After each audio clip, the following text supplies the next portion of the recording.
반갑습니다. ESA 경영대학원 MBA 생활을 안내를 진행하게 된 클래스 2018년 졸업한 박준휘라고 합니다.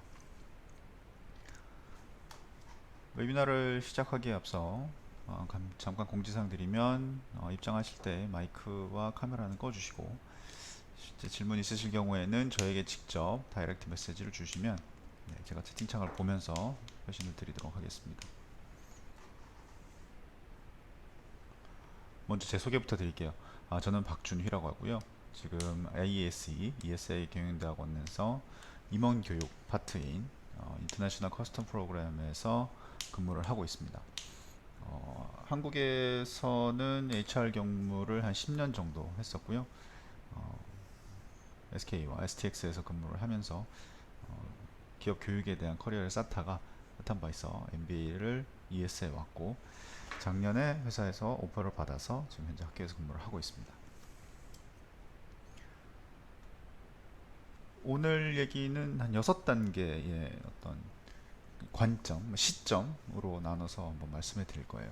MBA를 하겠다는 결정을 하는 그 순간부터 이 MBA를 졸업을 하고 정착을 하게 되는 그 과정까지를 크게 6단계로 나눌 수가 있는데, 저의 타임라인에 비추어 보면 MBA를 가겠다는 결심을 하게 된 그 시점이 있었고, 학교를 지원을 하기는 준비하는 단계, 그 지원 준비를 하는 단계가 있고, 학교에 가서 이제 여러 가지 생활을 하면서 지내는 것들, 그리고 인턴을 구하는 1년 학교 중에 1년이 지나고 난 다음에 1학년이 끝나면 해야 되는 인턴 과정들, 그리고 졸업하기 전에 겪었던 이제 취업 과정들, 그리고 취업을 한 이후에 현지에서 정착을 하는 이민 단계, 자유국민 단계 이렇게 되는데, 이 6단계를 봤을 때 각 단계별로 여러분들이 좀 고려를 해야 되는, 그리고 제가 고려했던 여러 가지 질문들을 한번 지금 화면과 같이 정리를 해 보았습니다. 오늘 웨비나 오신 분들이 이제 입학 지원 과정에서부터 이제 학교 생활에 대해서 궁금한 점들이 있으신 분들이기 때문에, 오늘은 진학, 인턴, 그리고 취업 요 세 가지를 좀 더 중점적으로 다뤄볼 생각이에요. 혹시나 다른 분야에 대해서 질문 있으시면 채팅창에 남겨주시면 해당 사항 제가 대답을 드리도록 하겠습니다. 자, 그럼 우선 진학 단계입니다. 진학 단계에서는 저의 의사결정을 기준으로 말씀드릴 수 있는데, 유럽을 선택한 이유와 그리고 ESA를 선택한 이유가 두 가지가 있을 것 같아요. 미국은 안 간 이유가, 못 간 이유가 있는데, 그걸 설명 보시면 하나는 저희 선입견이 있었고, 미국에 대한 선입견이 있어서 미국보다는 유럽이 좀 더 낫겠다 라는 선입견이 있었습니다. 가족들 중에 미국에서 공부를 한 형들이나 이렇게 주변 사람들 얘기를 들어보면 왠지 그들이 설명하는 그 미국 생활이 저에게는 그렇게 좋아 보이지가 않아서 미국보다는 다른 지역이 좋겠다 이런 생각이 좀 더 들었고, 그리고 더군다나 미국 학교는 웬만하면 경력 3년차, 5년차 경력의 직장인들을 대상으로 MBA를 선발하는 경우가 있어서, 제가 MBA를 지원한 36에 이제 지원을 시작을 한 거예요. 36에 지원을 해서 이제 합격을 해갖고 MBA를 끝낸 게 38 이렇게 넘어가니까 일단 나이가 많다. 근데 미국 학교들은 굉장히 더 젊고 경력이 짧은 친구들을 많이 뽑는 경향이 있어서 미국보다는 유럽이 좋겠다 이게 좀 있었고, 시험 성적이 GMAT 700을 넘지 않아서 이게 미국과 가려니까 너무나도 이 GMAT 성적이 치열해서 그런 가는 부분은 생각을 못했던 것 같습니다. 그리고 학교에 대한 성향, ESA가 주는 어떤 가족 같은 문화 이런 게 좀 더 이끌렸던 점이 있었는데, 그래서 학교를 좀 선택한 것 같고, ESA를 빨리 선택한 배경은 제가 GMAT 성적이랑 웬만한 것들이 다 준비가 된 상태에서 레주메를 들고 저희 학교에서 항상 입학 담당자들이 하는 1대1 커피챗이 있는데, 그때 레주메 보여주니까 우리 담당하는 친구가 야, 너 뭐 합격할 것 같은데 써보지 그러니? 이렇게 해서 그래 그럼 뭐 자신 있게 한번 넣어볼게. 그래서 라운드 1에 집어넣어서 일찍 합격 결정을 받고, 그리고 입학하기 한 8개월 전에 12월에 발표가 했으니까 일찍 결정을 받아서 더 ESA에 더 마음에 들었던 것 같아요. 그리고 아까 말씀드린 것처럼 ESA가 갖고 있는 문화와 제가 갖고 있는 어떤 성향 이런 부분들이 좀 잘 맞는다 이런 게 좀 있었습니다. ESA가 정말 너도 나도 잘 도와주고 으쌰으쌰하는 그런 분위기가 있어서 많은 도움을 좀 받을 수 있었어요. 자, 이제 입학을 하게 되면 이제 이런 고립공포감, fear of missing out이라는 이런 심리 상태에 들어가게 됩니다. 이게 왜 그러냐면 MBA에서 진행되는 정말 다양한 수많은 일들이 많은데 이거를 다 하지 않으면 내가 왠지 뒤처지는 것 같은 그런 기분들이 좀 들거든요. 근데 이게 MBA에서 가장 처음에 배우는 게 시간 관리라고 하고 우선순위 결정이라고 하는데 이 여러분이 생각하는 이런 고립공포감을 잘 극복하고 관리를 할 수 있어야 학교를 통해서 더욱더 가치 있는 결과를 얻지 않을까 생각이 듭니다. 이 고립공포감이 들 수밖에 없는 이유에 대해서 좀 설명을 드리려면 전 ESA의 학생들의 하루 일과와 1년 동안 일정들이 어떤지 한번 공유를 해드리는 게 좋을 것 같아요. ESA 1학년 하루 일과는 오전 8시쯤에 팀 미팅으로 시작을 합니다.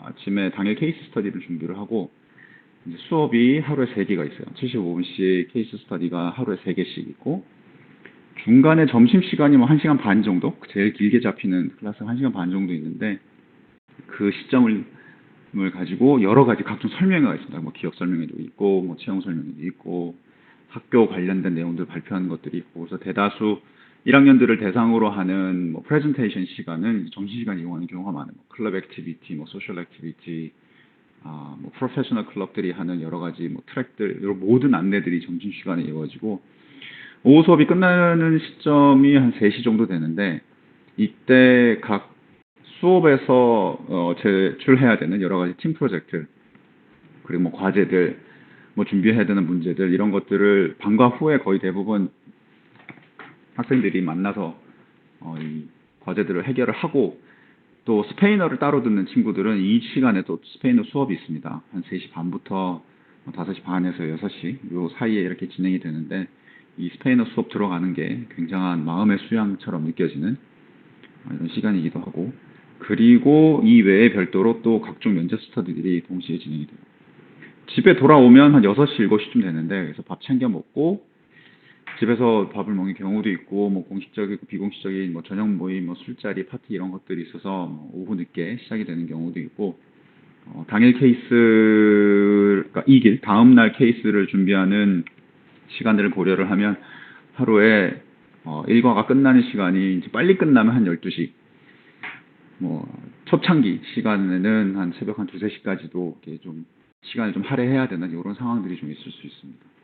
이런 것들을 풀기 위해서는 이제 팀워크가 활발히 이루어져야 여러 가지 케이스 준비들이 수월한데 이걸 오롯이 혼자 한다고 가정하면 밤 12시나 뭐 1시, 2시까지는 시간을 투자해야 되는 이런 상황이 되지 싶습니다. 이게 하루 일과가 되고요. 1학년 수업 외에 이제 여러 가지 일정들이 저희가 있는데 그 일정들이 너무나도 다양해서 지금 사진 보시는 것처럼 1학년 학생들 대부분이 똑같은 비행기에서 떨어지면서 스카이다이빙을 하는데 이 다들 떨어지는 포인트가 이게 좀 다르지 않습니까? 1학년의 어떤 라이프도 좀 비슷하다고 생각을 합니다.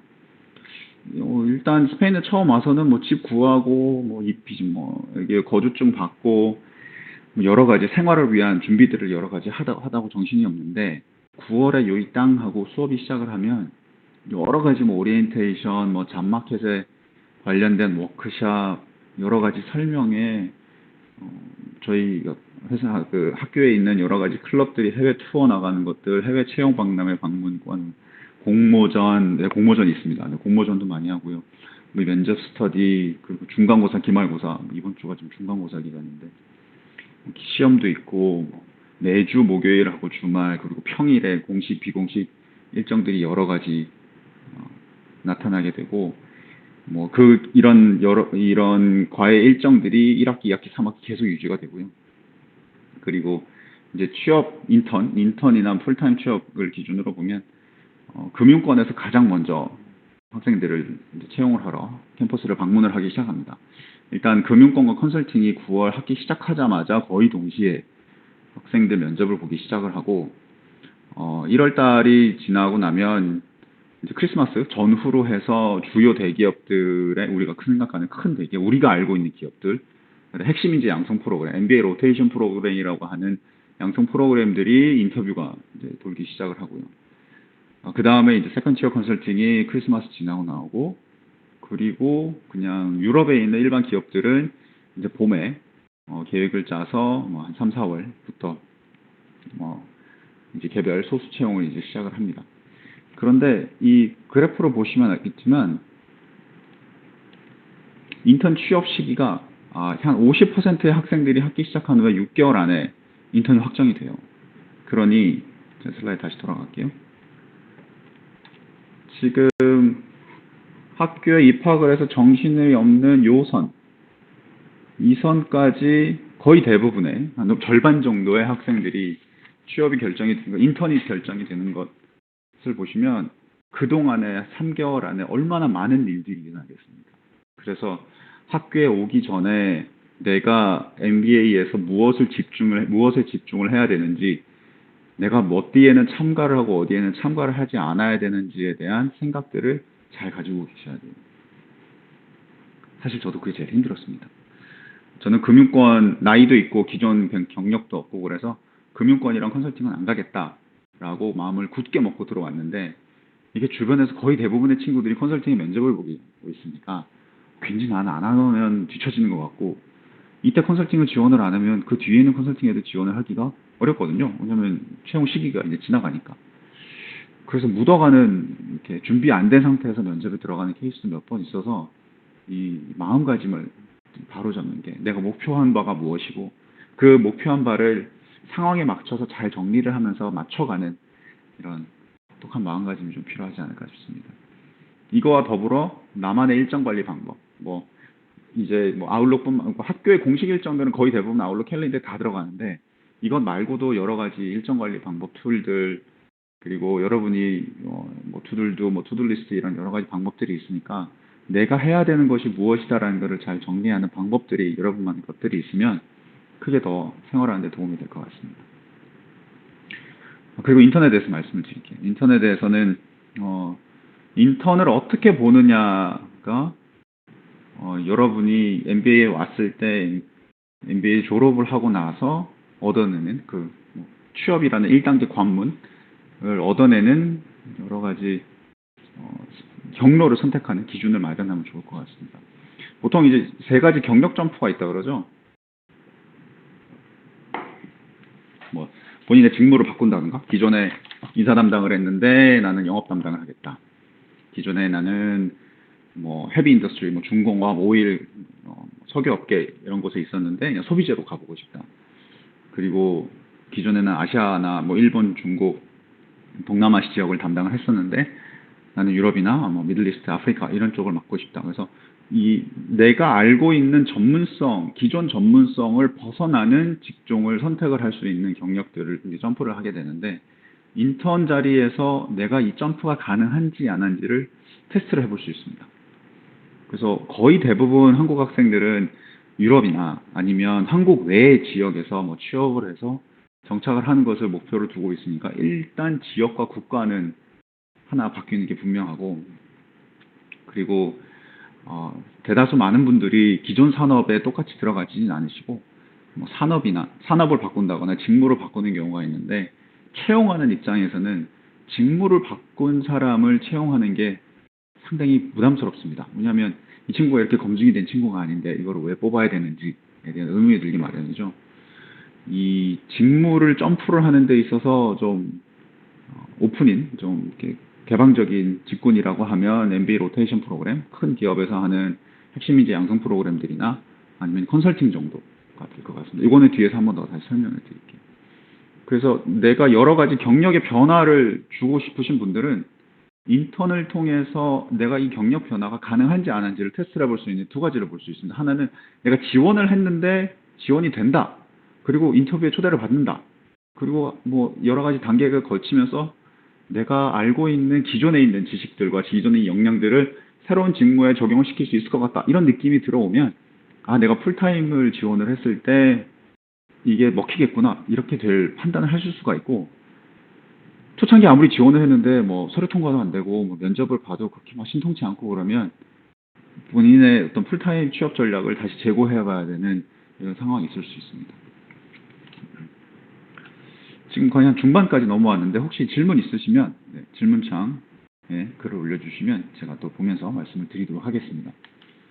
자, 계속하죠.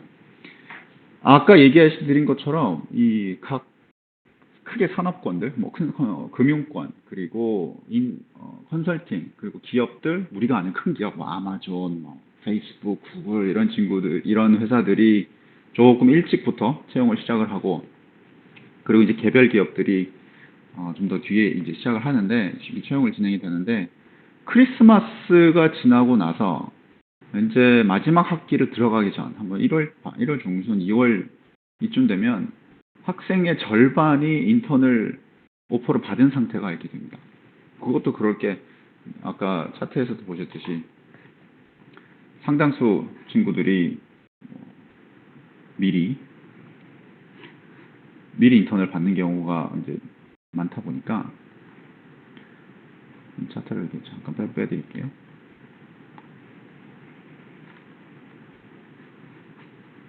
보시지만 금융권에서 저희 ES Employment Report 보시면 금융권에 한 17% 정도 취업을 하고, 컨설팅 전체 다 해서 한 3분의 1 정도 가고, 나머지 기업들 중에 핵심인지 양성 프로그램, 로테이션 프로그램을 하는 뭐 아마존 오퍼레이션 프로그램, 아마존 마케팅 프로그램, 이런 대규모 양성 프로그램들을 채용하는 게 한 8% 정도 들어가고, 나머지 기업들과 이제 기타 뭐 자기 회사로 돌아간다든가 패밀리 비즈니스를 가져가는, 패밀리 비즈니스에 복귀하는 그 비율이 한 절반이 좀 안 되는.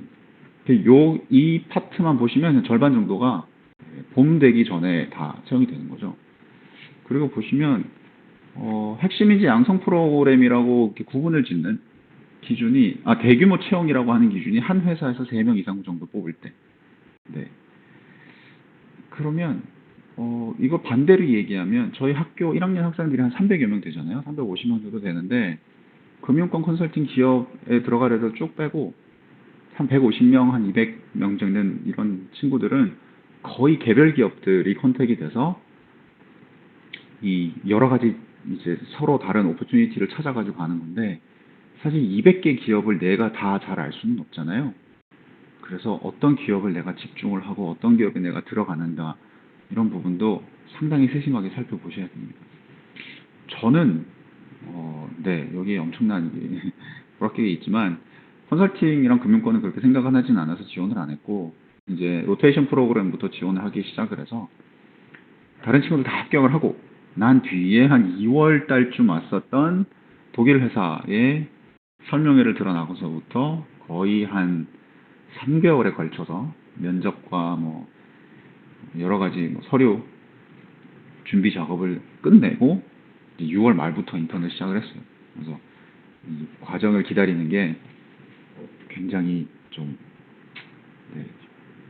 녹록치 않습니다. 질문이 하나 들어왔는데, 현재 회사 스폰서십으로 온 학생들도 인턴에 참여할 수 있을까요? 네, 스폰으로 오신 분들도 인턴을 하는 사람들이 많고요. 그리고 학교에서도 졸업하기 위해서 권장을 하고 있습니다.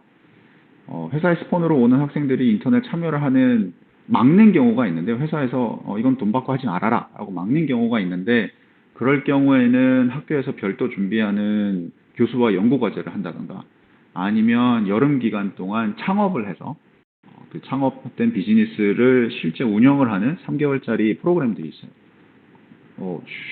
어떤 비즈니스들은 그 3개월짜리 프로그램이 정말 커져서 지금은 유럽에서 큰 기업으로 성장을 한 회사들도 하나 두 개 있는데, 이 선택할 수 있는 것들이 몇 가지가 있습니다.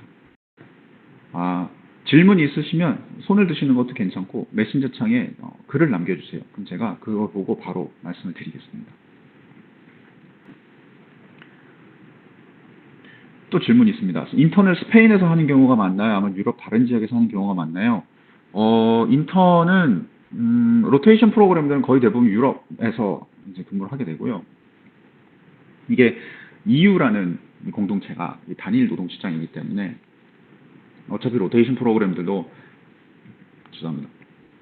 이 국가를 하나에 뭐 두고 염두에 두고 뽑지는 않고 여러 가지 돌리죠. 예를 들어 뭐 아마존은 룩셈부르크하고 런던에 많이들 보내고 오퍼레이션이 있으니까. 그리고 현지에서 스페인어를 필요한 그런 직무들은 마드리드나 이제 바르셀로나에서 근무를 하는 친구들도 있어요. 뭐 저 같은 경우에는 독일 회사인데 부서가 파리에 있어서 저는 파리에서 근무를 했고, 제 동기 친구들 중에 인턴한 친구들은 런던 스타트업에서 일하는 경우도 있고, 그래서 좀 여러 가지입니다. 로컬 회사에 가는 친구들은 제가 보기에는 스페인어 번역, 스페인어 번역, 남미 계열 친구들이 스페인의 컨설팅 관련된 잡들을 잡아서 마드리드 오피스나 바르셀로나 오피스에서 일하는 경우, 아니면 바르셀로나 마드리드에 있는 벤처 캐피탈 펀드나 금융업, 런던 시티 정도의 그런 큰 회사는 아니지만 현지에서 그래도 명망 있는 회사들의 뭐 재무부서에 들어가서 인턴을 한다는 뭐 이런 경우들은 많이 있습니다. 인턴 면접이나 활동 중에 국가의 언어를 하지 못하는 게 제약이 되지 않을까요? 네, 제약이 됩니다.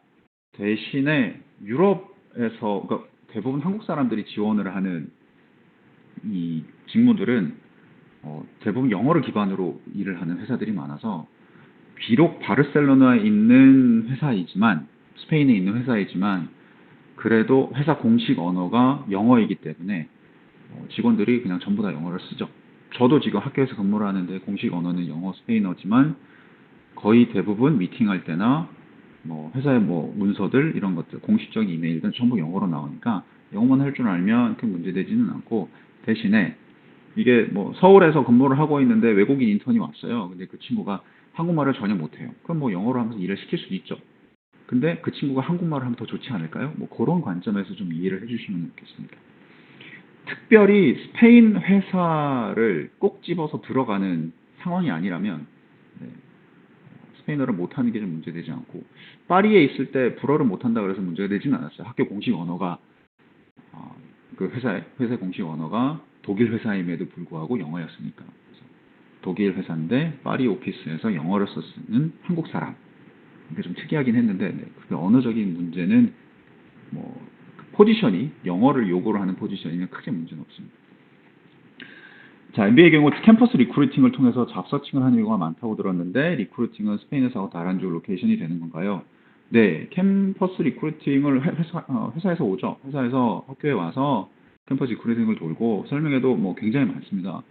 지원을 하게 되고, 보통 지원을 하는, 그러니까 채용을 하는 쪽에서 리크루팅을 거의 대부분 옵니다. 아니면 글로벌 프로그램인데, 예를 들어 제약업계의 글로벌 프로그램, 뭐 로시 로테이션 프로그램, 뭐 GSK의 에스프릿 프로그램, 뭐 이런 프로그램들은 글로벌에서 우리가 이런 제도가 있어서 뽑으니까 니네들이 MBA를 돌면서 애들을 뽑아. 그러면 로컬 오피스에서 인력 풀을 리뷰를 해서 헤드쿼터에 올리죠. 그래서 이제 정리를 해갖고 이제 선발을 하는 이런 케이스가 되고, 이게 조금 다른 케이스는 컨설팅은 로컬 오피스에서 옵니다. 컨설팅은 예를 들어 딜로이트든 뭐 맥킨지든 뭐 모니터든 바르셀로나에 오는 리크루터들은 로컬 오피스에서 먼저 와요. 뭐냐면 일단 학교도 많고 컨설턴트들이 그렇게 캠퍼스 리크루팅 다닌다고 돌아다니지도 않으니까 일단 로컬에서 많이, 니즈가 로컬에 있으니까 로컬에서 많이 오는데, 예를 들어 저 같은 애가, 한국 애가 나 암스테르담 오피스에서 일하고 싶으니까 이거 좀 해줘. 그러면 바르셀로나나 마드리드 친구가 이걸 받아서 암스테르담 HR로 던져줍니다. 대신에 그렇게 되면 한 단계 건너서 가는 거니까 좀 여러모로 뭐 애로사항이 있죠. 대신에 뭐 코리안 오피스로 돌아가겠다 그러면 또 코리안 전달해주기도 하고, 코리안 오피스 가는 경우는 거의 대부분 국내 컨택을 통해 가지고 지원하게 됩니다.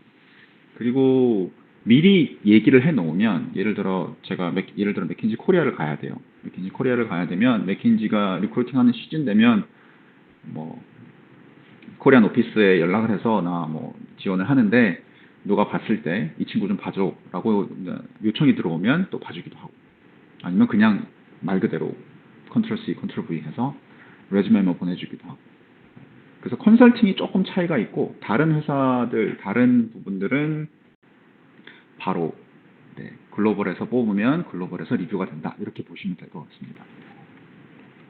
아, 이런 게 제일 안타깝습니다. 인턴이 인턴으로 끝날 때.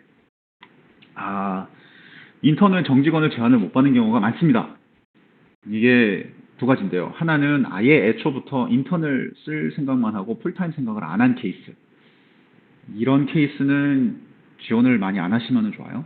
근데 뭐 인턴을 하기는 해야 된다 그러면 할 수밖에 없는데 풀타임 오퍼로 연결되지 않는 인턴 잡들이 생각외로 있습니다. 그래서 그거는 잘 구분을 좀 보셔야 되고 두 번째는 나만 못 받은 경우 근데 이런 경우도 생깁니다. 우리 학교에서 한 5명 정도가 인턴을 하러 갔는데 제 친구는 합격이 되고 나는 못 받았어. 그거는 하나는 정말 그 친구에 맞는 포지션이 없어서 그럴 수도 있고 두 번째는 아예 그 그 과정 자체가 경쟁적이어서 그냥 조명을 떨어뜨리려고 뽑는 경우도 있습니다. 이거는 미리 그 포지션의 그 어떤 상태에 대해서 잘 알아보시고 그런 리스크가 있다는 거를 미리 알고 가셔야 하는 게 좋겠고 만약에 뭐 이게 나의 문제가 있어서 역량의 문제가 있어서 인턴 제안을 못 받았다 그러면 거의 대부분 피드백을 요청을 했을 때 이래서 인턴을 안 줬어. 너는 이런 부분이 안 맞아서 우리랑 갈 수 없어. 피드백을 꼭 주니까 그런 내용들을 타산지석으로 받아서 다시 돌아와서 힘들지만 다시 구직을 시작을 하면 될 것 같습니다. 제가 그랬어요. 네. 파리에서 3개월간 프로젝트 하고 그래 이 프로그램 좋아 계속 하자 그랬는데 회사에서는 제가 끝낸 프로젝트를 당장 시작을 해야 되는 입장이고 저는 학교로 돌아가야 되는 입장이니까 이제 시간차가 커서 나중에 저 회사 다시 여기 들어와서 한 반년 있다가 다시 연락 왔어요. 올 수 있냐고. 그래서 아니 저는 바르셀로나가 좋아서 파리는 안 가겠습니다. 그러긴 했지만 인턴으로 끝났을 때 이걸 어떻게 해야 되지? 이런 마음가짐들을 잘 정리를 하실 수 있으면 좋을 것 같습니다. 계속하죠. 취업, 풀타임 취업.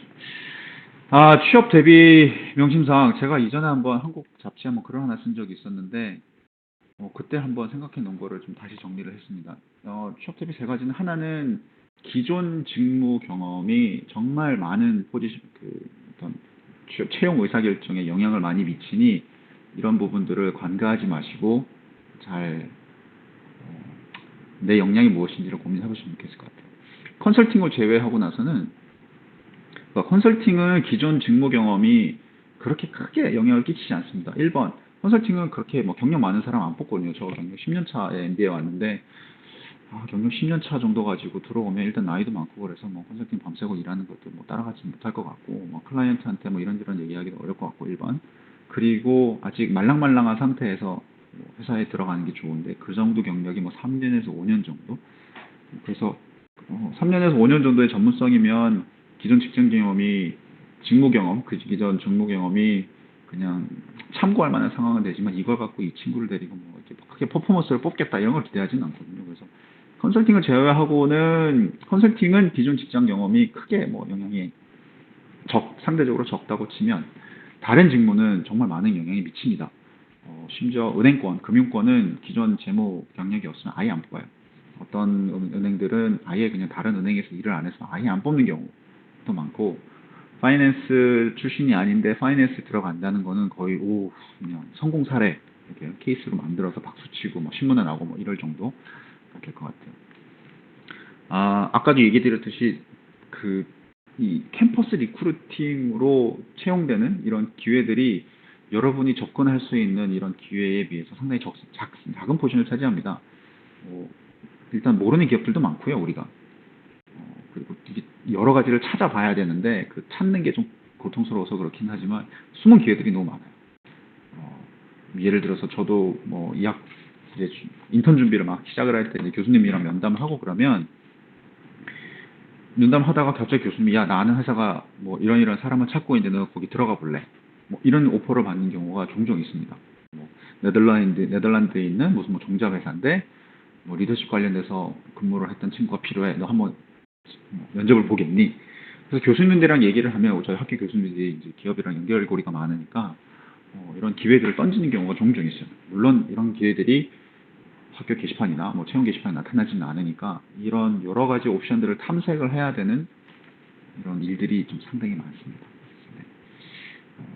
앉아서 기다려서 취업이 잘 되는 경우는 1번 여러분의 역량이 높아서 누구나 데려가려고 한다는 거, 아니면 로테이션 프로그램, 금융권 컨설팅 이 정도를 제외하고는 거의 대부분 기회는 여러분이 좀 많이 찾아야 되는 이런 상태라고 보셔야 됩니다. 물론 저희 커리어 서비스가 사람도 많고 뭐 거의 기업들 닥달해서 뭐 채용 기회 좀 주세요라고 해서 쭉 뽑아내고, 또 저희가 임원교육 시장에서 세계 1위를 5년 동안 하고 있기 때문에 기업 클라이언트들이 어마어마하게 많아요. 그래서 그쪽에서 뭐 컨택을 해서 야 자리 있으면 우리 좀 몇 개 줘. 그래서 뭐 이렇게 꽂아주기도 하고 설명회 뭐 참석을 해주시기도 해서 뭐 커리어 서비스를 통해서도 거의 많은 기회를 발굴을 하지만, 저도 커리어 서비스를 통해서 인터넷 잡고 잡았고 풀타임도 커리어 서비스 통해서 잡았고, 하지만 그 외에 정말 많은 기회들이 있고, 심지어 저 주변에 있는 친구들은 아예 뭐 현지 바르셀로나 현지에 있는 헤드헌터들을 뭐 연결을 해서 자기가 잡서치를 그쪽을 통해서도 하기도 하고, 아예 뭐 여러 가지 펌들에 뭐 부탁을 해가지고 포지션을 찾는 경우도 상당히 많이 봤습니다. 커리어 서비스가 못한다는, 뭐 커리어 서비스는 우리 뭐 취업 지원 센터 커리어 서비스는 항상 열심히 하죠. 열심히 하는데 우리가 또 큰 돈을 들여서 여기 왔지 않습니까? 그래서 계속 날 떠먹여 줬으면 좋겠는데 떠먹여 주는 게 한계가 있으니까 그들이 나한테 떠먹여 줄 수 있는 게 한계가 있어서 내가 더 좀 더 내 성향에 맞는 취업 자리들을 더 많이 찾을 수 있는 기회가 있다는 거죠. 그리고 굉장히 심적으로 부담이 많습니다. 뭐 아까 뭐 지원 지금 단계에 계시는 분들이 있지만 차라리 주면 공부를 하면 더 했지, 취업 준비를 두 번, 세 번 하는 거는 정말 마음적으로 힘든 것 같아요. 왜냐면 나 빼고 다른 사람은 다 잘 되는 것 같으니까 그런 마음에서 오는 그 부담감 이런 게 있죠. 그리고 그 다음에는 굉장히 어려운 의사결정이 필요할 시점이 있습니다. 스페인은 다른 뭐 네덜란드는 한 1년 정도 주고 뭐 여러 가지 기회들이 있지만, 스페인은 졸업을 하면 3개월 이내에 비자가 변경되지 않으면 떠나야 되거든요.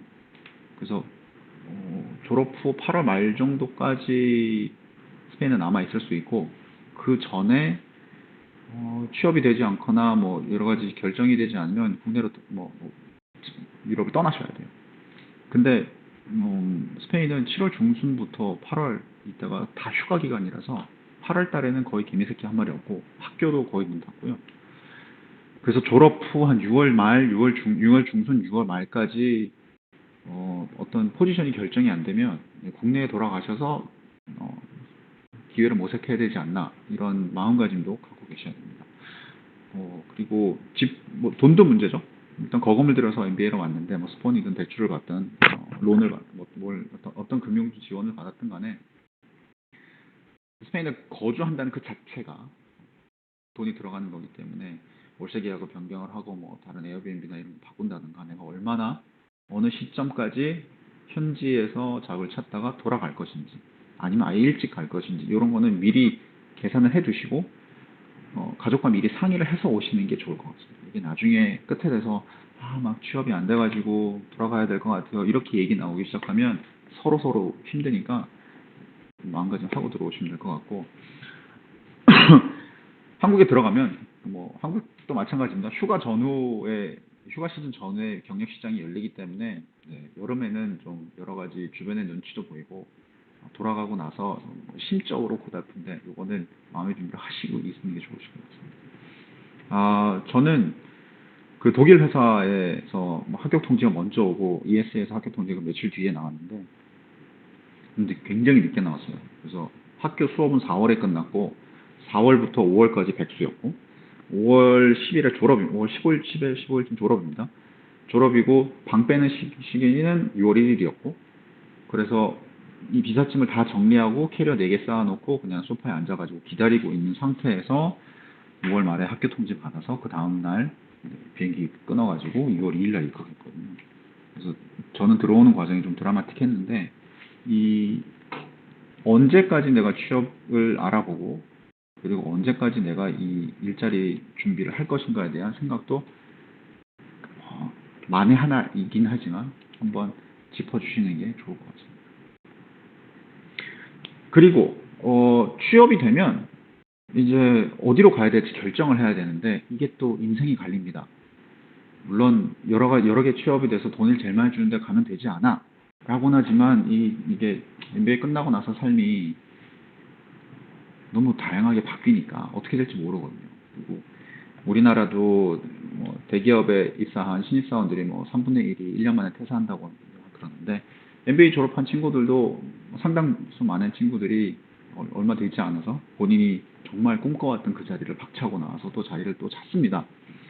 그래서 내가 왜 여기 MBA를 하러 왔고 내가 어떤 인생을 살고 싶기 때문에 여기 왔는데 그 목적과 가치에 부합하는 포지션을 찾아서 그리고 그거에 맞는 의사결정을 해서 취직을 하는 게 더 좋고 그냥 네임밸류 따라서 돈을 많이 주니까 이렇게 해서 결정하시기에는 좀 너무나 여러 가지로 고민이 많이 되지 않을까 생각이 듭니다. 예를 들면 런던에 뭐 컨설팅 회사에 다닌다고 쳐서 뭐 한 1억 5천, 한 1억 6천, 한 1억 8천 정도 연봉을 받고 이제 가시게 되면 일단 한 세금 한 40% 내실 거고 집세 한 달에 한 200만 원 뭐 이렇게 내실 거고 중심가에 조금 떨어져 있긴 하더라도 한 200만 원씩 내실 거고 자녀들이 있으시면 또 학교도 보내야 되고 여러 가지 돈이 많이 드니까 이런 경우 세금들도 생각 무시 못하는 거고요. 그리고 뭐 런던에 있으면 뭐 통근 시간 뭐 1시간 서울이랑 똑같습니다. 뭐 그렇게 다니는 거. 반대로 바르셀로나 같은 경우에는 저 집 15분 만에 있고 지금은 세율이 한 24% 정도 돼서 그나마 좀 여유가 있는 편이고 공항 가깝고 날씨 좋고 주당 근무 시간 그렇게 많지 않고요. 그래서 여러 가지 요인들을 구분을 해놓고 의사결정을 할 때 그래 이 기업이 좋겠어. 그래서 후회 없는 결정을 하시면 좋을 것 같습니다. 네, 여기까지가 아이고 딱 40분은 길었던 여러 가지 이 취업 단계에 대한 말씀을 드린 거고 질문 있으시면 계속 써주시고요. 지금 제가 이 오늘 주제 진학과 인턴과 취업에 관련돼서 말씀을 드렸는데 뭐 지원 부분에 있어서 도움을 드릴 게 있으면 네, 더 도움을 될 것 같습니다. 질문 들어온 게 방금 전 테이블에 A, B는 어떤 케이스 나눈 건가요? 네, 저는 회사를 2개 합격을 했는데 처음에 일했던 독일 회사에서 오퍼가 하나 들어왔고 그리고 ES에서 오퍼가 2개가 들어왔어요. 그리고 그거 말고 뭐 중국에 있는 무슨 컨설팅 회사 뭐 그것도 있었는데 그건 제꼈고 돈을 많이 안 준다 그래서 2개를 갖고 놓고 이제 최종 고민을 하기 시작했는데 하나는 이제 기업 이제 일에 대한 성격을 이제 정리를 좀 했죠. 뭐 지금 A는 바르셀로나 우리 학교고요. B는 그 독일 회사인데 지금 질문이 A, B 나왔던 케이스예요. 그래서 독일 하나는 왜 A가 스페인 회사, B가 독일 회사 이런 거고 A는 우리 학교 2년 동안 다녔던 학교에서 지금 근무하고 있는 임원교육 파트에서 일하는 그런 조건으로 오퍼가 온 게 A 케이스.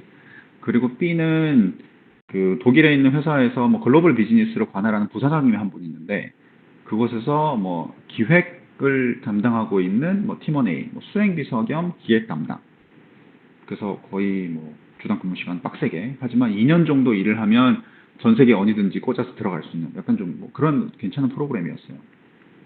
그래서 뭐 고민을 많이 했죠. 왜냐하면 독일 그 비즈니스는 순수하게 뭐 세일즈 컨트롤 아니면 뭐 퍼포먼스 매니지먼트 쪽이라서 제가 원래 할 줄 알았던 기업 교육이랑은 전혀 관계가 없었어요. 그래서 이 기존 업무 연관성이 뭐 거의 뭐 극명하게 차이가 났고 신규 업무 적응함에 있어서 뭐 역시나 제가 세일즈 업무나 어떤 기획 업무를 해보지 않아서 적응하는데 1년 차에 굉장히 힘들겠다 이런 게 있었고 향후 경력 전망은 뭐 학교에서 일하는 것보다는 그래도 글로벌 펌에서 일하는 게 낫겠지 않겠습니까? 그래서 그걸 더 높게 둔 거고 아시아 문화 수용성은 이거였어요. 저희 학교는 워낙 뭐 글로벌 그 이제 여러 나라에서 오는 학생들이 많기 때문에 저희 스페인어권 친구들이 한 25%밖에 안 되거든요. 나머지 75%가 세계 각지에서 와서 아시아 사람들에 대해서 많은 경험이 있고 회사에서도 그리고 뭐 외국인이 뭐 스페인에 와서 일하는 거에 대해서 어떤 뭐 여러 가지 어려움이 있다 이런 거에 잘 이해를 해주는 편이고 독일은 그 파리 오피스가 아니었고 독일 본사 오피스여서 그것도 약간 뭐 대도시는 아니었기 때문에 이 회사 안에 검은 머리 아시아인이 저밖에 없는 거죠. 그래서 좀 여러 가지 챌린지가 있을 거라고 생각을 했어요. 그리고 독일에서는 독일어를 할 줄 알아야 된다고 해서 레슨 시간을 뭐 주당 몇 시간 이렇게 붙여줬는데, 스페인어 배운 거 생각하면 독일어는 정말 어려울 것 같고, 업무 환경은 비슷하다고 봤고, 그래서 초기 적응을 독일에서 새로 해야 되는 이런 여러 가지 문제, 아이 교육 환경, 그런 걱정들, 물가, 뭐 이런 거 생각을 해서 그런 테이블을 통해서 결정을 했고, 제가 처음에 MBA를 결정하게 된 여러 가지 이유 중에 제가 애가 지금 8살인데 애를 한국에서 교육하고 싶지 않았다라는 생각이 좀 컸어요.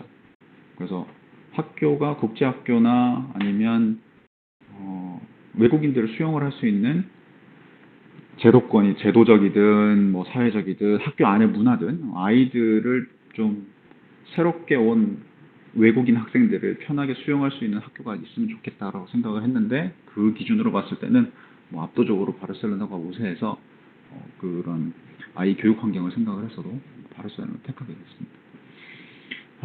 그리고 영어가 제일 걱정이신 예비 지원자가 있습니다. 미국 취업은 비자 문제와 영어 문제로 한국 사람들이 취업이 어렵다는 의견이 많고, 비자가 해결되어도 영어 때문에 취업이 많이 힘들고, 이와 다르게 유럽 회사는 상대적으로 많은 사람들이 영어가 모국어가 아닌 사람에게 모집하기 때문에 이런 부분이 덜하다는 의견도 있는 것 같습니다. 네, 저희 일단 영어 관련해서는 본인의 생각하는 바를 본인이 생각하는 바를 영어로 얘기를 할 수 있으면 그건 뭐 기본이니까 하실 수 있으면 되고, 저도 지금 지금 이 발표를 하고 있지만 우리 왜 임원분들한테 보고를 할 때 말은 하고 있지만 머릿속에서 계속 뭔가를 생각을 하고 있잖아요.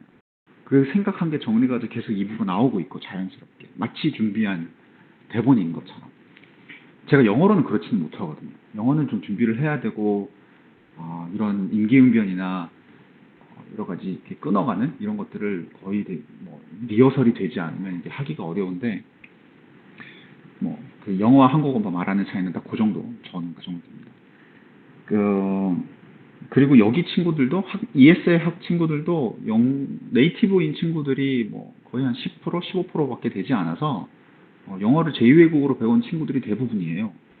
그래서 학교 생활도 그렇고 스페인에서도 영어를 쓰는 거에 대해서 서로 우리 다들 어려움이 많으니까 우리 잘 이해해보자, 이런 공감대가 좀 많은 것 같고, 그리고 뭐 유럽에 있는 글로벌 헤드쿼터로 가면 다들 말씀하신 것처럼 영어가 모국어가 아니니까 뭐 일하시는데 크게 뭐 어려움이 있거나 나의 생각을 영어로 얘기할 수 있는 그런 수준이면 영어로 얘기하는데 좀 어려움이 있을 것 같습니다. 그러고 비자 문제, 비자는 미국 취업은 비자가 좀 어렵죠. 그래도 제 사촌 동생이 이번에 학부 졸업하고 취업을 하는데, 그래도 MBA 석사를 졸업을 해서 비자 로터리가 먼저 시작이 되고 거기에 남은 게 석학사 로터리로 된대요. 들은 얘기입니다. 그것도 그냥 저희 사촌 피셜이고요. 그래서 기존 생각하는 것보다는 그렇게 빡세지는 않으나 많은 회사들이 그런 로터리를 통과를 해야 되고, 그리고 이 사람을 채용하는 데는 리스크, 그리고 관련된 페이퍼워크를 준비해야 되는 비용과 플러스 시간, 이런 게 있어서 회사 측에서 좀 꺼려하는 게 좀 더 있는 것 같습니다. 스페인은 석사 이상 출신의 어느 정도 연봉 이상이면 하이 퀄리파이드 프로페셔널이라고 하는 그 EU 기준으로 오렌지 카드가 아니죠. 곤탄 겁니다. 그런 유럽 전역에 있는 고급 인재 채용을 하는 어떤 정부 정책들이 있는데, 그게 스페인 버전이 Highly Qualified Professional이라는 건데, 이거는 기존 스페인 취업 비자와는 다르게 다른 부서, 그런 다른 관공서에서 처리가 되고, 이민국이 아니고 뭐 기업 관련된 부서에서 처리를 하고, 비자도 빨리 나오고 3개월 만에 금방 나오고, 크게 이렇게 트집을 안 잡는다고 이렇게 들었어요. 그래서 비자는 그런 좀 어려움이 좀 있고, 영어는 말을 할 줄 알면 되는데 그게 그렇게 뭐 마찬가지로 쉽지는 않습니다. 다음, 유럽 취업 시장에서 한국어, 일본어 등 다른 아시아 언어 구사 능력에 대한 수요가 있는 편인가? 관련된 업무를 하는 경우는 있습니다. 뭐 예를 들어서 어, 스페인 회사인데 아시아에 진출을 해야 되는 상황인 회사들. 그러면 아시아 문화권이나 아시아 언어를 할 수 있는 친구들을 뽑죠. 그리고 연관이 있다고 생각을 하니까. 뭐 예를 들어 저희 건너편에 아시는 분이 스페인의 화장품 회사에 근무를 하고 계시는데 한 4, 5년 전에 입사를 하셨어요.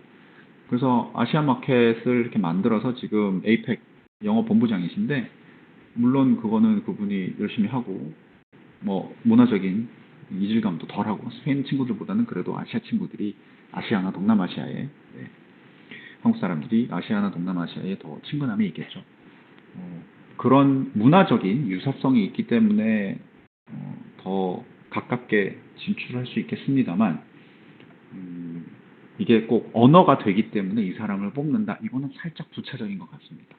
대신 최근에 일본에서 다시 해외 투자를 많이 늘리고 있어서 뭐 일본어를 하실 수 있으면 유창하게 하실 수 있으면 거기에 대한 메리트가 분명히 있겠습니다만은 뭐 거의 지금 유럽 쪽에서 인터내셔널 비즈니스를 한국에서 일본까지 하는 그 정도 규모의 회사다. 그러면 거의 대부분 오피스 랭귀지가 영어이기 때문에 이렇게 너무 큰 메리트를 있다고 생각하시기는 좀 어렵지 않을까. 대신 하나가 생각이 나네. 닛산에서 진행을 하는 닛산 로테이션 프로그램이 있습니다. 전 세계에서 한 10명, 15명 뽑아가지고 동경에서 좀 일하게 한 다음에 전 세계 르노 삼성 계열, 그 얼라이언스 계열, 르노, 닛산, 뭐였죠? 인피니티? 어딘지 모르겠네요. 하여튼 그 자동차 3대 회사 얼라이언스 거기에 다 꽂아주는 프로그램인데 스타트를 일본에서 해서 그때는 일본어를 할 수 있거나 프로그램이 있으면 그때는 도움이 되는 것 같습니다. 자, 그러면 뒤로 다시 돌아가 볼까요?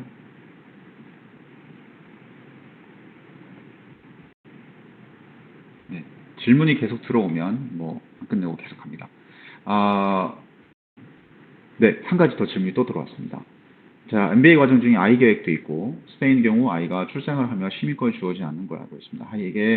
아이에게 시민권을 주기 위한 플랜.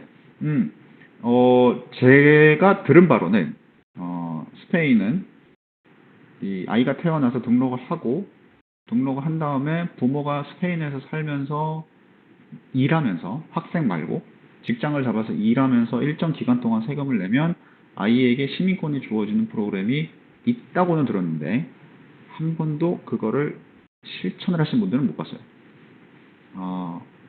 뭐 여러 가지 입장이 있겠습니다만 한국 국적을 포기를 해야 되는 메리트가 아직까지는 없는 게 하나가 있고요. 그리고 만약에 아이가 남자아이인데 해외에서 오래 살면 만 6세에서 만 19세인가요? 18세까지 저희 애가 해당이 되는데 19세, 18세까지 해외에서 살면 국내 교육과정과 군대를 안 가도 되는 옵션이 있습니다. 완전 외국인으로 취급을 하기 때문에 준재외국민, 이민을 간 한국인으로 취급을 하기 때문에 크게 이런 이슈들이 없을 거예요. 시민권을 따야 되는 이유는 만약에 거주 때문이다. 그러면 유럽에서 5년 이상 일하면 회사 비자 스폰이랑 관계없이 일할 수 있는 EU 거주권이 나오고요. EU 블루카드라고 하는 거주권이 나오고 그걸로 5년을 더 살면 거의 미국 영주권 수준의 비슷한 레지던스 퍼밋이 나오기 때문에 굳이 시민권을 따야 되는 이런 메리트까지는 잘 모르겠습니다. 그리고 외국인이라고 해서 뭐 어떤 소셜 세큐리티나 이런 부분에 있어서 뭐 불이익을 받거나 그러지는 않고 의료보험도 다 잘 처리가 되고 거의 대부분 사보험을 이용을 많이 하는 편이라 그 시민권을 꼭 따야 되는 이유가 아이의 교육과 군대 문제가 아니라면 그렇게 고민을 안 하셔도 될 것 같습니다. 그리고 정말 그럴 거면 그냥 나와서 직장 다니면서 아이 교육시키고 일정 시간 지나서 응시를 하면 됩니다. 시민권 받으려면 뭐 스페인 문화도 공부하고 말도 하고 이렇게 적정 자격을 만들어 가지고 진행이 되면 되는 걸로 알고 있어요. 그렇게 복잡할 것까지는 아닌데 네, 메리트가 뭔지는 한번 생각해보면 좋을 것 같습니다. 네, 질문 주신 게 한국이나 일본 회사들이 ESA 스페인 바르셀로나까지 와서 리크루팅을 하느냐, 그리고 그거를 뽑아가지고 이 친구들을 어디다 써먹을 거냐, 뭐 그 문제인데, 일본 아마존이 와가지고 뽑아가는 경우는 봤고요. 라쿠텐 와서 뽑아가고요. 일본에서는 아름아름 그렇게 오고, 한국 회사가 공식적으로 오는 경우는 삼성 글로벌 스트래테지 그룹, 지금 삼성 GSG에서 옵니다. 근데 삼성 GSG는 한국 사람을 안 뽑아서 네, 약간 해당 사항은 없을 것 같아요. 제가 듣기로는 네덜란드에서는 LG 그룹에서 현지 채용을 위한 친구들을 뽑는다고는 들었는데, 아직까지는 스페인에서 국내 대기업들이 큰 어떤 자리를 하고 있지 않아서 네, 현지에서 한국 기업에 들어가는 경우는 그렇게 높지는 않을 것 같습니다. 지금 바르셀로나 인근에 진출한 한국 기업이라고 하면 SK가 화학 그 사업이 근처 타라고나에서 뭔가 최근에 인수한 게 하나가 있고요. 뭐 한국 타이어, 뭐 효성, 그리고 뭐 여행업 몇 군데 이렇게 있는데 거의 대부분 주재원들이 나와 계시고 현지 채용하는 케이스는 그렇게 많지는 않아요.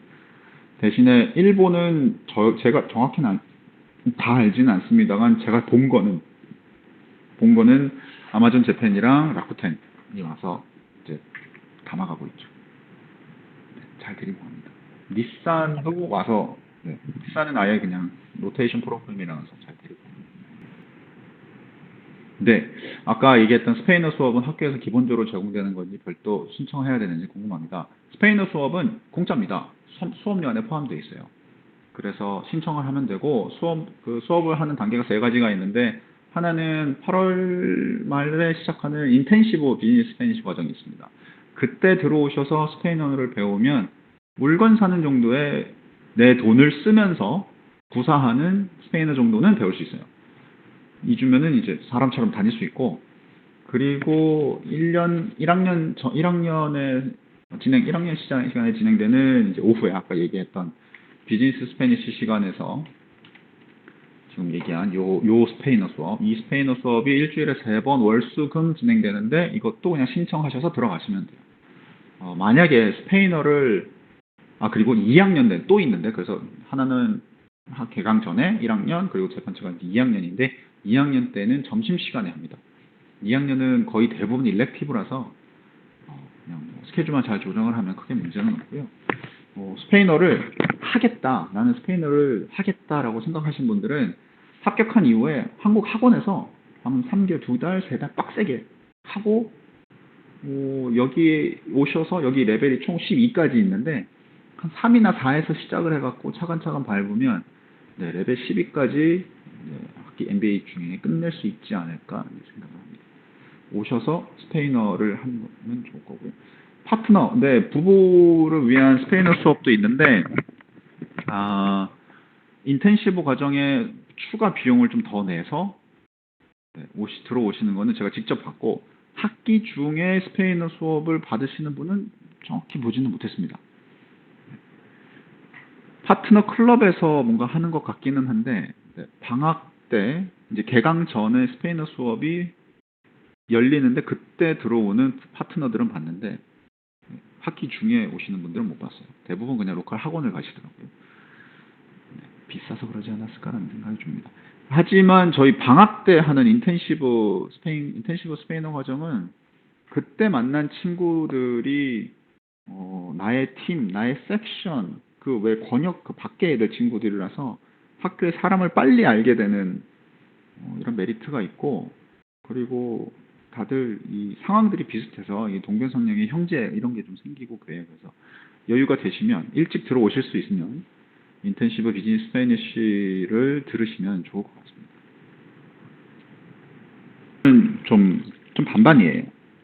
컨설턴트를 고용을 하면 좋은 점은 이제 여러 가지 케이스들을 많이 보셨으니까 뭐 이 학교는 어떻고 저 학교는 어떻고 그리고 이런 걸 쓰고 이런 걸 준비하면 좋아 라고 어떤 준비 과정들을 한 방에 망라를 해서 내가 이런 걸 준비를 해야 되는구나 한 번에 이해하는 컨설턴트가 좋은데, 그래도 그분들을 써도 막상 노력은 내가 해야 되거든요.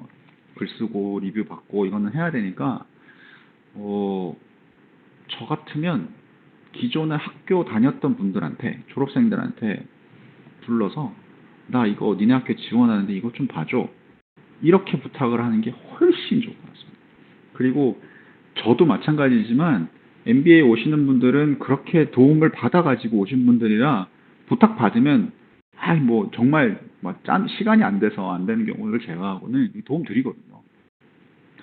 저도 사실 저 어드미션이랑 전혀 관계가 없고 그냥 저도 학교에서 한국에 많이 알려주는 게 좋고 한국 사람이니까 뭐 이런 거 플러스 내가 도움을 많이 받았으니까 이렇게 도움을 주고 싶어서 이런 자리를 마련하는 거라서 기존에 1학년으로 있는 친구들 아니면 졸업한 친구들한테 누구를 막론하고 동문들한테 연락을 해서 도움을 받으시는 게 훨씬 더 좋지 않을까 생각을 합니다. 대신에 영어 프로프리딩은 전문가의 손을 한번 거치면 정말 좋습니다.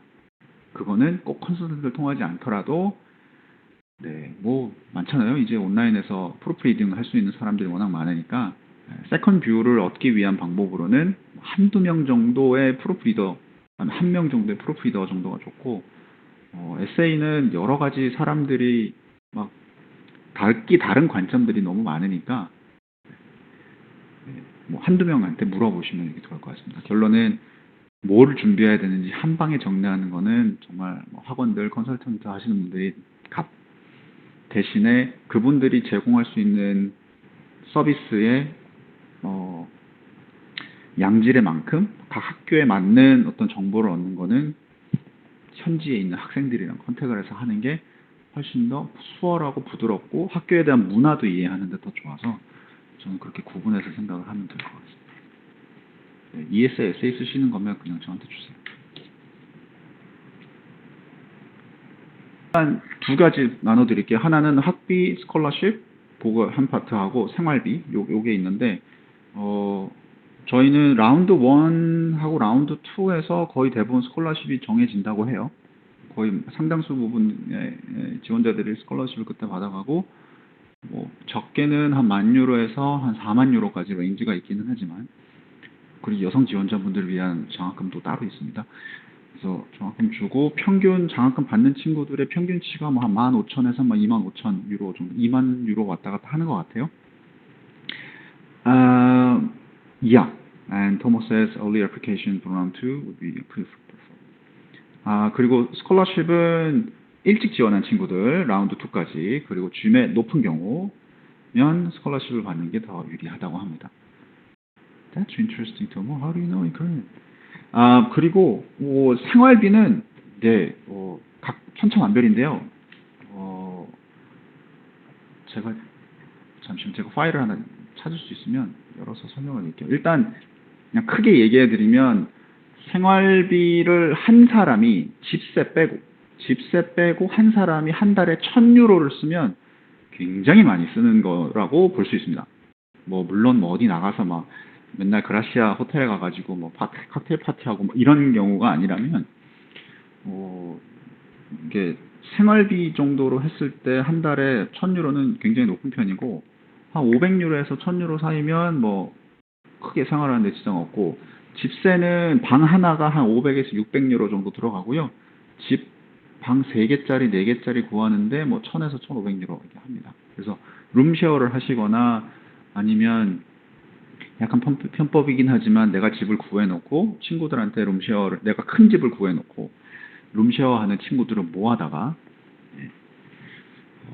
나의 생활비를 나의 그 집세를 좀 줄이는 이런 방법들이 있는데 저 지원할 때 학교에서 통신비가 얼마나 들고 엔터테인먼트 비용이 얼마나 들고 가이드라인 준 게 있는데 제가 생활비 가계부를 써보니까 거의 비슷하게 나와요. 그리고 론도 있는데 론은 사바델 론이 있고 우리가 학교랑 연결되어 있는 은행에서 주는 은행 론이 있고 프로디지라고 하는 어떤 기관에서 주는 MBA 학생들을 위해서 주는 어떤 지원이 있는데 이자율이 비싸서 제가 사바델 론 한번 알아봤는데 그냥 무담보 신용대출 기준으로 학생이니까 공식적으로는 외국인이고 학생이니까 대출 이자가 한 7% 나오더라고요. 그래서 그때 직장 다녔을 때니까 직장 다닐 때 거의 대부분 우리 대기업 다니는 친구들이 보통 그냥 신용 대출 땡기면 한 2% 왔다 갔다 하는 시절이었으니까 그때는 지금도 그럴 수도 있겠습니다만 그래서 7% 이자를 내는 게 맞지 않다고 생각을 해서 돈은 네, 장학금은 일찍 지원해서 받는다. 두 번째 생활비는 500에서 1000유로 들고 집세는 한 1000에서 1500. 룸쉐어 하면 더 훨씬 낮아지고 그 다음에 론은 이자율이 높으니까 차라리 국내에서 뭔가 방법을 모색하는 게 낫지 않을까. 이렇게 정리를 할 수 있을 것 같습니다. 그리고 질문 들어온 게 오버시스 모듈이나 인터내셔널 익스체인지 프로그램에 대해서 간략히 말씀해 달라고 요청이 왔는데요. 일단 인터내셔널 익스체인지 프로그램은 저희 학교가 뭐 전 세계 여러 가지 익스체인지 프로그램이 있는데 익스체인지 프로그램에 들어가는 경우 익스체인지 프로그램의 좋은 점은 그 학교의 채용 정보를 볼 수 있는 거. ESA면 ESA의 채용 정보를 볼 수 있는 게 있을 거 아닙니까? 근데 내가 뭐 시카고 가서 익스체인지를 했으면 익스체인지 학생들에게도 열어주는 채용 정보가 있거든요. 그거를 동시에 볼 수 있는 거. 그게 좋고. 한 가지 안 좋은 점은 한국에서 스페인까지 와가지고 다니고 있는데 다시 미국에다가 집을 또 3개월 동안 구해서 돈을 또 써야 되는 이런 상황. 약간 금전적인 부담.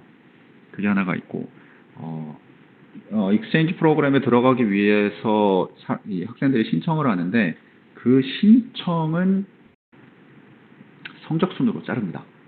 그래서 학생들이 1학기 때 정말 목숨 걸 익스체인지 가고자 하는 애들은 정말 목숨 걸고 공부하거든요.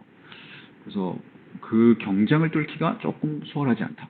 그 정도만 설명을 드릴 수 있을 것 같고 오버시즈 모듈은 네 이거는 뭐 선호하기 나름인데 친구들은 나이로비 가는 2주짜리 모듈을 굉장히 좋아했어요. 그 나이로비 모듈 가면 일주일은 그 현지 기업들이랑 여러 가지 뭐 캡스톤 프로젝트처럼 컨설팅하는 이런 게 좀 있고 뭐 수업 받고 자연 이런 거 보고 저희 나이로비에 관련된 경연대가 저희랑 같이 일하는 경연대가 있어서 같이 가고 중국도 있었고 미국도 있고 그런데 이것의 메리트는 무엇일까? 그냥 색다른 경험 그리고 내가 관련돼서 내가 앞으로 취업 방향과 내가 하고자 하는 일이 이 오버시즈 모듈에서 다루는 것들과 좀 많이 부합한다. 그러면 가시면 되고 굳이 뭐 안 가도 되라고 하면 크게 안 가도 상관없습니다. 열심히 설명해야죠. 이제 내가 왜 그러니까 이제 이력서를 보게 되면 우리가 매몰되는 게 내가 어떤 업무를 했다는 거를 이제 리스트를 대부분 하는데 거의 대부분 사람들 링크드인에 보면 내가 어떤 퍼포먼스를 냈다라고 설명하기보다 내가 어떤 일들을 했어라고 나열을 하거든요. 그럼 나열을 하면 그것과 관련돼 있지 않은 포지션이면 나는 지원을 못할 거야 라고 생각하는 이런 게 좀 있는데 사실상 내가 퍼포먼스를 어떤 걸 냈어 라고 보여주면 이 친구는 이런 걸 할 줄 아는 친구고 이런 역량으로 이런 결과를 만들었으니까 요것과 비슷한 역량이 발휘되는 이 일도 할 줄 알겠지. 이런 판단이 서게 되거든요. 그거를 열심히 설명을 하면 사실상 관련되어 있는 백그라운드가 없다고 하더라도 이런 뭐 다른 직무, 다른 산업을 지원을 했을 때 나 충분히 머리 좋고 일단 MBA를 나왔으니까 머리 좋은 건 알아요. 그 회사에서. 그리고 인터뷰 몇 번 해보면 얘가 됨됨이가 어느 정도인 것도 알고 그리고 뭐 인턴 일 시켜보면서 괜찮겠다라고 판단을 나중에 받으면 되니까 그 면접장에 그 면접 보는 사람한테 내가 이 정도 똑똑하고 준비성 있고 열심히 하는 사람이니까 나한테 기회를 줘. 이렇게 설명을 하실 수 있는 것밖에는 이렇게 설득이 되지 않을까 싶습니다. 감사합니다. 재학생분들께 도움을 요청하는 거 추천해 주셨는데 사실 얼굴은 5번분께 도움 요청드리는 게 많이 죄송한데 처음 요청드리는 과정에서 조언해 주실 거 있으실까요? 물어보면 돼요. 그냥 링크드인에 들어가서 서치 텀 넣고 그냥 한국 사람 이렇게 지원을 해서 다이렉트 메일 이렇게 보내시면 됩니다.